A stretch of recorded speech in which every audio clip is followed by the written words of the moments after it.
You don't know me, I don't know you, but today I'm gonna tell you a short story about me.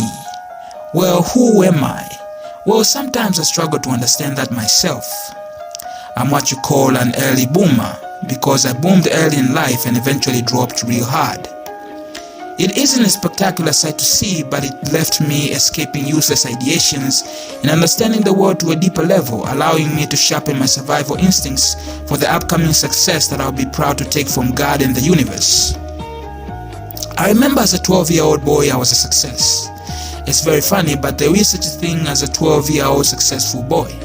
After all, even as we look down on these mostly dwarfy creatures, now that we are older, there is a season for everything. And these seasons practice much into shaping the beings that will become in our existence entirely. Well, let's continue, shall we?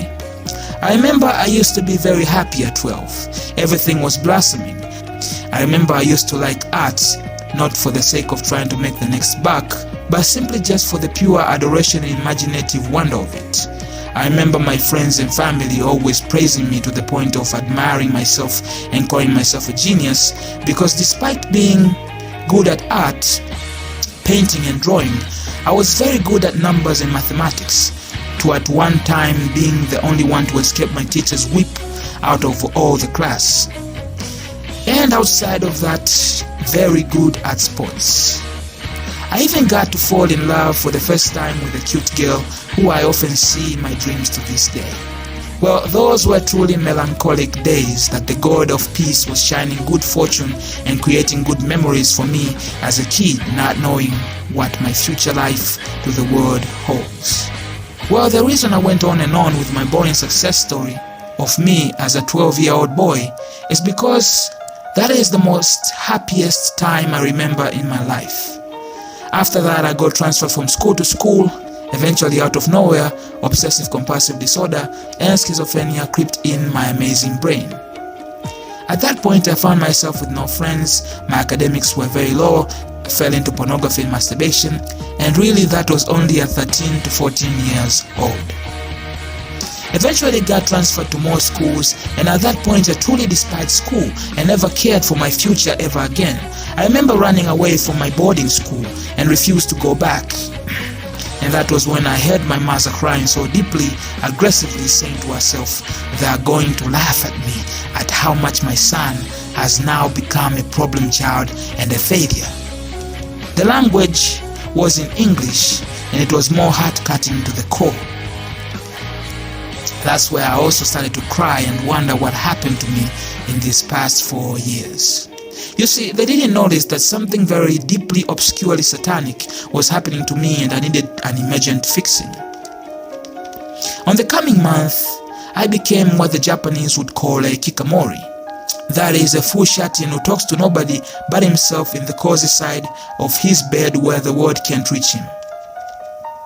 Well, a few years after that mental breakdown, I overcame my kikamori phase and became a full-on delinquent, smoking, drinking, picking up women, and anything that is considered to make one in the club of the rule of cool. My life became stable at 22. I stopped drinking and smoking and having sex with random prostitutes. I stopped my pornography addiction. The depression and the OCD and the bipolar and the schizophrenia left me, but of course with side effects. And I was a Christian at that point. I was finally taking life more seriously, even though I had failed high school almost 5 times and never had a college degree and still living with my parents, but somehow I was feeling the melancholy I used to feel when I was 12 again. Just as I was making progress, I soon discovered that life can be so deceiving and you can have such deceiving encounters and anything can happen at any time, even when prepared. I lost my mind. I went completely crazy and never recovered fully for more than 6 months. After recovering in the next 5 to 6 years, I lost my mind and went completely crazy 4 more times. At one point I started questioning my existence and completely gave up living, and all I wanted to do is die. Despite wanting to die, did I die? No. Have I completely overcome all this mental illness and torments? No. Have I become rich after toiling so hard on many works while suffering from deep anxiety? No. In spite of that, today I somehow managed to not give up on myself, and I'm doing fine. What I want you to understand is that adversities will never be done as long as you are alive. Never give up. Keep moving forward. It's that ability to recognize that one day life will end and that there really is no other choice in life but to keep moving forward. That has enabled me to keep my optimistic view in life despite coming close to death a few times in my life. Just remember, as long as you are alive, God wants you to be alive because you are not done yet. You have something to accomplish. That's why you're still alive. So don't think of suicide or such foolish things, because you should look at it this way. Life will end. It's really only a matter of time, and believe it, 30 years from now will pass whether you will be in them or not. And they might just pass more sooner than expected. So seek to be happy every day. Use your imagination and seek to be creative and create as much as you can in your lifetime. Whatever happens, find any reason to pull yourself up again and keep moving forward.